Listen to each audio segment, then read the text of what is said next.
What's up, friends? Today we are here with my very first board from Veymax. Now, I've never touched any Veymax boards before, but I've heard things about them in the past. I always thought that they were sort of a budget tier option, but this feels like a premium product, and I'm pretty happy with how it performed. So let's review it.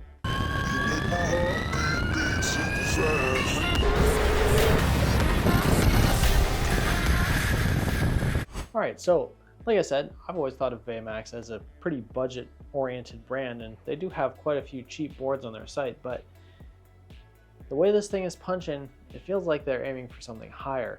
And if you've looked at their most recent product releases, including the Mini Monster, the Skyrim, and I forget what the other one is, the Nymph.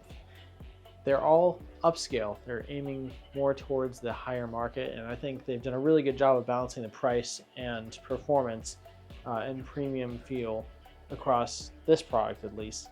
I haven't touched the other ones yet. Maybe if they would like to, I could review the Nymph or the Skyrim in the summer, but we'll just have to see how it goes. In any case, the short on this board is I think it's actually a pretty solid pick. I have one qualm with it, which we'll go into, but overall it's been pretty solid, has good range. The ESC is fairly smooth, and I think it looks pretty good. And for me, the boosted style deck is a plus. It's nice and wide, it's kind of flat, and the kicktail is great.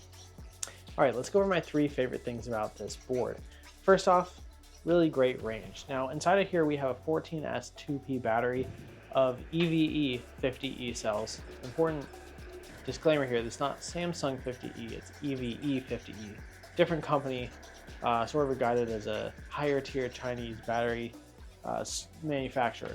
So we've got 14S 2P in here, which comes out to, I believe it was almost 500 watt hours.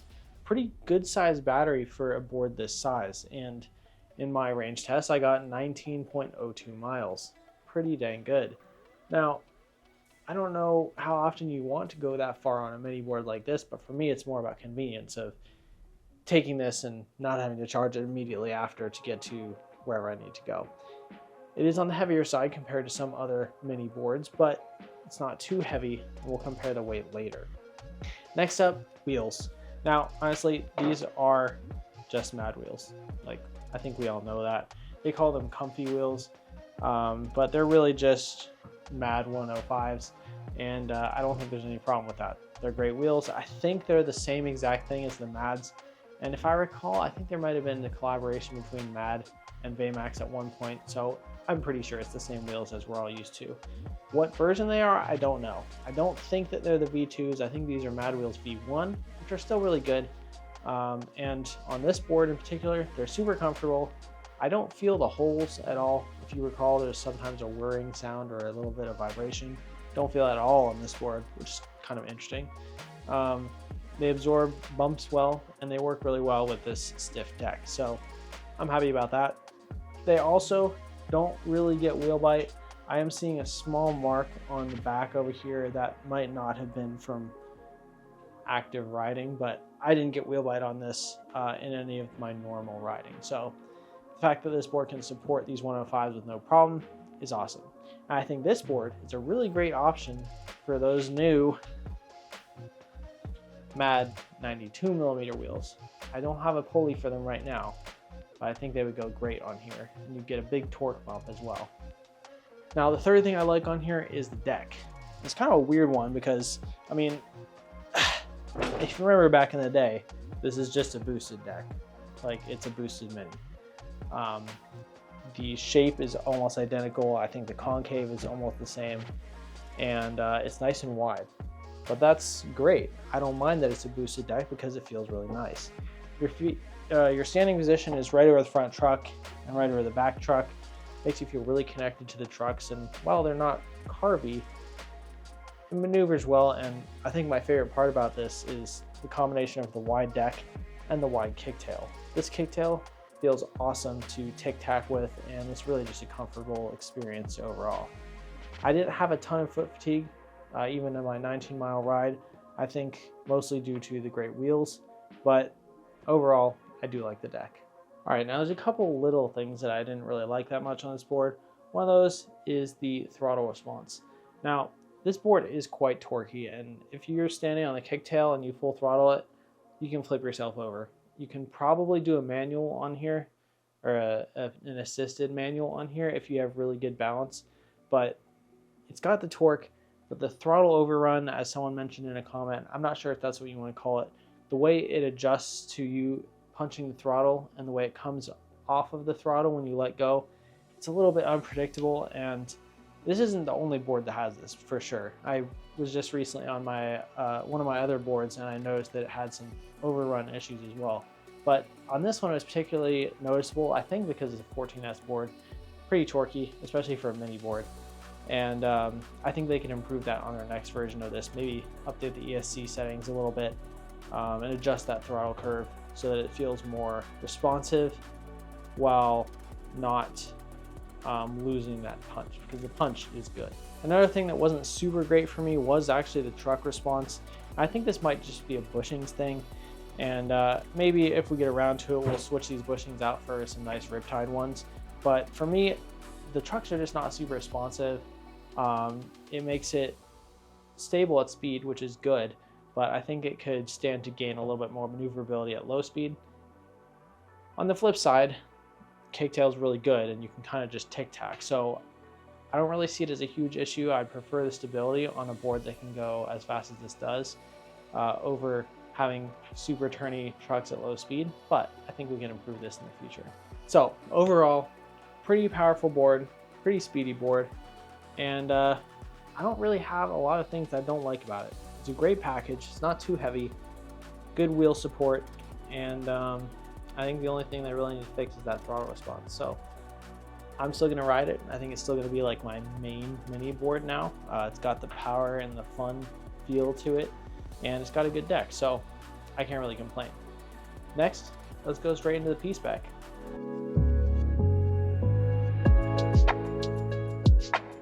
First part of the score, acceleration. For the 0 to 20 on this board, we got a 4.69 seconds. That's pretty good for a short board, but not super high on the chart. Again, this is sort of to be expected. This is a sort of mid-range price point, but higher expectations because of that 14S battery. So looking at it in context, it did pretty well, but it's definitely in the budget longboards range rather than the super fast ones. With the 4.69, it comes in between the Aries X1 and the Walgo 3E. Above it is the Meepo Envy, Defiant 1, the Flex series boards from X-Way, and a number of other premium products. Price on this, quite a bit lower though, so you have to keep that in perspective.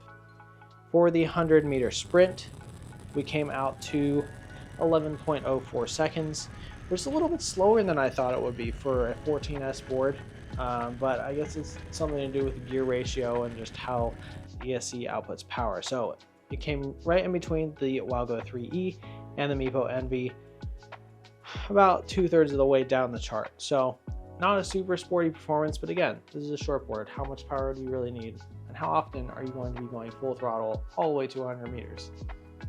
Probably not super often. In any case, decent performance, definitely in the budget tier range. Next up, we're going to go over the braking. The braking on this board was a lot better than certain other short board that I tested in the most recent feature. Most recent pass. You get the point. Braking on this thing came out to 19.3 feet.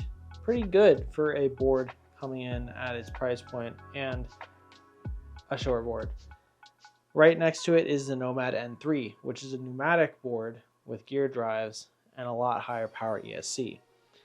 I was shocked, honestly, by how well this braked, and I tested the speed against my GPS. The speed on the remote was accurate. I was braking correctly. It just did really well. And if you look at these wheels, maybe I'll show some B-roll if I get a chance.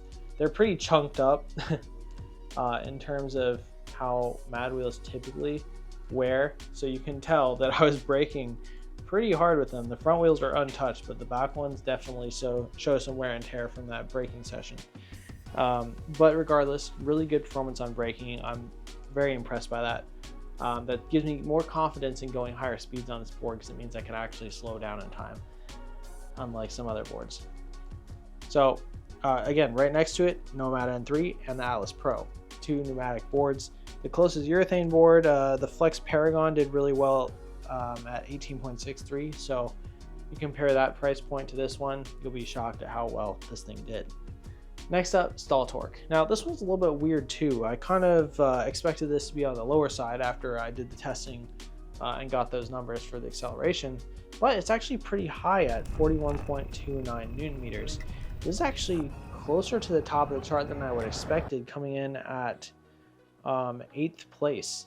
And next to it, we have the Aries X1 Black Mamba, which is one of my DIYs, and the Aestek Nomad N3.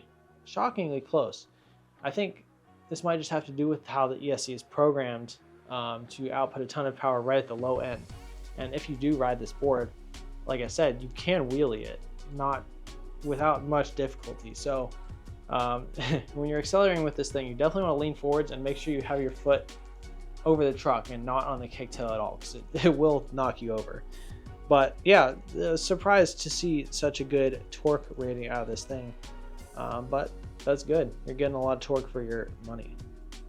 Now, in terms of board range, I did already mention this, but it got 19.02 miles. And looking at the range chart, you can see it falls right in between the Paragon and the Atlas Pro. Really punching up there pretty high with the other boards I've looked at recently. The Asian Explorer, 26.7 miles. The Aries X1, I got almost 24 miles. And it did better than all of the other urethane boards that I've tested, which is honestly impressive. So really great job on the cell choice for this. I think the cell choice to ESC power is a really good balance on this, especially for the price. Compared to even the regular Mini Monster, this Neo, I think it's a really good choice. Now, range versus advertise, I do throw this chart in there because I like to show how often manufacturers are inflating their numbers. This one, they claim 32 miles of range. I think we all knew that it wasn't going to get there, but 19 miles is still pretty good, and there's about a 68% difference in claimed range to actual range. Not great, but again, there's much worse offenders on this chart, and I think they could knock a couple miles off of that range expectation and people would still be happy with it. Last thing, max speed. Now, this board can get to 32 miles an hour. I've done it multiple times, so that's what is listed on here. However, your top speed does drop off pretty fast, and in the time that I did my 100-meter sprint testing, it dropped from being able to do 32 miles an hour down to about 29, 28, which is what I was crossing the 100-meter mark with. So you can get 32, but it's only for a little while at the top of the battery range, and I do my testing as accurately as possible. But when I got 32, it was fresh off of a charge. Like first 10 minutes of the ride, I could get to 32, and I got there a couple times during that testing period. So very fast for a shortboard, but I didn't really feel unstable. I think these trucks do a really good job of keeping you stable with their width and their bushing combination. These are 95A bushings, pretty tight. I didn't really adjust these trucks too much from the factory. Maybe tighten them a little bit for my speed testing, but overall, I felt pretty stable. I don't think most people should be going 32 on a shortboard, but it's not really that short, so I think you can get away with it. But in terms of the chart, it's pretty high on this list, surprisingly, especially because some other boards did not perform as well as I thought they should. So it's coming in somewhere in the top 10. Pretty impressed with how fast it's able to go and the fact that it was actually able to get there. But again, it does drop off pretty fast. All right, so the total PSPEC of this board comes out to 45.5 with 4.69 seconds 0 to 20, 41.29 Newton meters of torque, 32 mile an hour top speed, 19.3 feet braking, and 19.02 miles of range. Just edging out the X-Wave Flex 2 Pro, which had a 45.3 and putting it in 10th place on the PSPEC chart for now. Now, that's pretty dang good for a shortboard, especially considering that it only costs this amount of money. It does change from time to time, so I want to make sure it's accurate. But at least today, it's 650 bucks. Really not bad. Before we get into the subjective score, let's talk about the weight for just a second. The weight on this board comes out to 20.62 pounds. Now, it does sound a little heavy initially, but when you look at the chart of all the boards on here, it's pretty far down. Now, there are boards that are lighter than it. The X-Way Wave and the Ripple are significantly lighter, but both of those have significantly less range, multiple times less. Close to it though is the Meepo Envy, which is a full-size longboard. The X-Way Flex ER, which is a 12S2P, similar to the Meepo Envy, a 12S2P. Meepo V5 is a little lighter, Wowgo 3E is a little lighter. Again, both of those boards have a lot less range. So what you're getting here is a sort of chonky shortboard, but one that punches above a lot of longboards in terms of range. So I feel like the weight trade-off is worth it. And again, if you want to get the weight down, Mad wheels are not super heavy, but they're also not that light. So if you want to get the weight down, you can switch to those 92mm Mad wheels, get a pulley, and if you get the right size pulley, you'll still be able to keep your top speed. So going to a smaller wheel could be a good option to cut some weight off this thing and still keep a lot of your range. So I'm pretty happy with the weight on here, especially coming off the last mini board review that I did, which is 5 pounds heavier than this one. So you can pick your trade-offs that you want to make, but I think they're pretty good for this one. All right, it's time for the RBEM Score, which is my subjective rating of boards. We're just going to jump right into it and go through each category sort of quickly because I know this is a short board. I want to shorten the review a little bit. Build quality, 8.5 out of 10. I think Veymax did a really good job with this board, and I think it hits much higher than their old products. The enclosures are made of thicker plastic that looks higher quality. The drivetrain is well put together. The deck is nice, everything is sealed well. There's a couple labels here that are a little bit of an eyesore, but might be required. The trucks are okay. The anodize on them is kind of bad. It's a little bit lumpy, and I think they're forged trucks, maybe with a little bit of CNC done to them. They're okay. I think the trucks are probably the weakest part of the build quality on here, but if they're forged, I think they'll probably be strong enough for most people. The belt drive system is well put together. The deck's good. Wheels pretty good. I like the grip tape a lot. It's nice and grippy, and there's lots of screws to hold the enclosure to the deck. So the more you spread out your load, the better it'll be. I personally like the design cues of this board, and I think it goes well together. So overall, 8.5 out of 10 for build quality. Deck is an 8 out of 10. I like this deck a lot. I didn't really ride Boosted Minis much, but this is very similar. It has a little bit of wheel cutout for wheel bite avoidance. The width is really nice. The concave is nice. It's comfortable enough to ride on with these wheels anyway. And it really gets the job done. I think it's a solid deck, has good thickness. There's no sketchy flex to it. But my favorite part by far, again, like I said earlier, is the kicktail. It's super wide, really comfortable. It doesn't flex at all, so you can hop really easily. And they do have a built-in skid plate at the back. The light sort of touches the ground though if you hit it just right, so you got to be careful to not break your light off. But the skid plate is there and it does help. So overall, 8 out of 10 for the deck, pretty good. The remote I gave a 7.2. This thing is fairly basic in terms of like Hobbywing remotes. It's the looks like V6S remote from Hobbywing. Nothing really special. It has a super basic screen with basic functionality. But Veymax does include this nice metal frame, which will protect your remote from drops. And actually, it kind of makes it a little bit easier to grip onto because you get edges. And I always wear gloves while I'm riding, so that feels really nice. And I think the thumb wheel placement is good. The thumb wheel feel is a little bit light, but still pretty good. It is a plastic thumb wheel, so overall, it does the job. But it's not bad, so 7.2 I think is fair. ESC is up next, and I gave it a 7.5 out of 10. It has potential to be higher if they fix that throttle overrun issue. I just don't really like how it feels when you let off the throttle from an intense throttle event.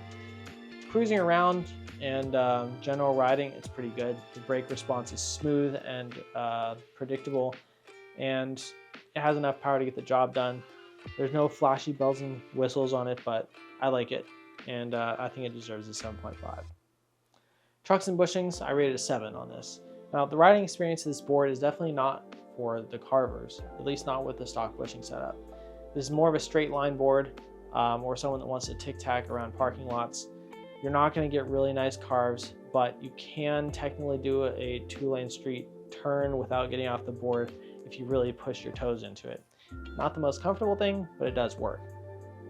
Overall, it's stable all the way up to its top speed, even if you hit some small bumps and stuff. So I think if that's what they were going for, great job to them, but it's not super maneuverable or carvy at low speed. For wheel options, I went with a 4 out of 5. I think this does a pretty good job of accommodating pretty much all of the typical urethane sizes that you would see. Once you get down below 90 millimeters, you're probably going to be getting pretty close to these motor mounts, but it would probably still work fine as long as you adjust your pulley size accordingly. You can't really go much higher than this without getting wheel bite, so I think it captures a pretty good range, but has a little bit of room to improve, so that's why it's a 4 out of 5. Water resistance is up next at 4.3. I believe it technically has an IP55 water rating, but if you want to see inside this enclosure, Kami actually opened this up on his channel. But inside here, there's multiple layers of plastic vertical I-beams inside this enclosure, and that does a good job of having multiple layers that the water would have to get through past this foam seal before it could get to your enclosure. Additionally, the ESC it's not potted, but it is epoxy coated, so it's clear. So I don't think there's a high risk of water getting into your ESC. The battery though, I don't think it's as well sealed. So again, I never recommend anyone rides their e-skate in water, but probably would stay away from doing that with this one, since it's not really made for that. Now, customer service.